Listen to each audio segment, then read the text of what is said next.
Papangiti mo ako kahit lang ka namang ginagawa. Parang di na to nakakatuwa, nahuhulog na sa'yo.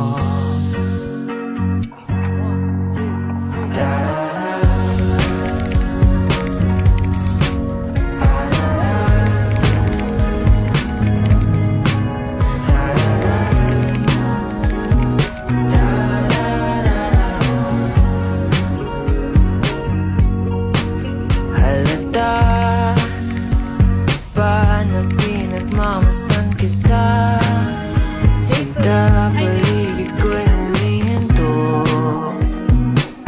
tuwing lumilingon sa'yo.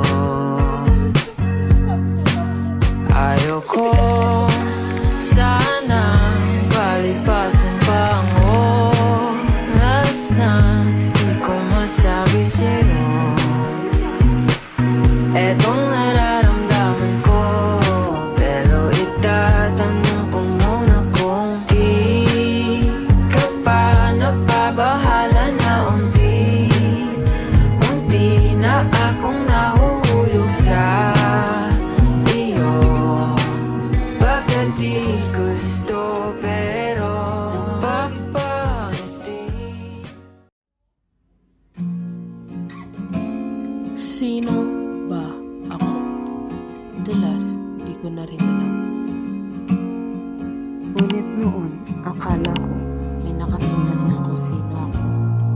Akala ko may 100 lang na dapat lahatin. Akala ko alam ko na ang lahat.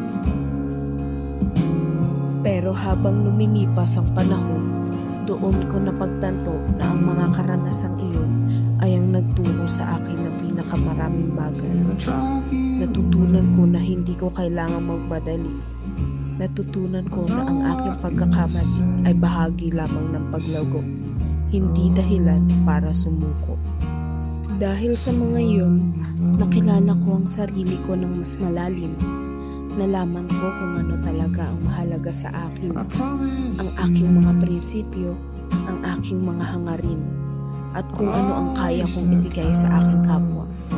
Nalaman ko rin ang aking mga kahinaan. Sa halip na ikahiya ko ito, ginamit ko ito bilang gabay upang maging mas mabuting tao. Ang pagkilala sa aking sarili ay hindi nangyari sa isang gabi. Ito ay nangyari sa bawat karanasan, maganda man o mahirap. Marami rin akong pinagdaanan na minsan ay pinanghinaan ako ng loob. May mga panahong inalintan ako ang opinyon ng ibang tao ng higit kaysa sa sarili kong damdamin. Sinubukan kong maging katulad ng iba para tanggapin nila ako. Ngunit sa huli, pakiramdam ko ay nawawala at nauubos ako. Isang araw, napagtanto ko na hindi ko kailangan maging katulad ng iba para magkaroon ng halaga.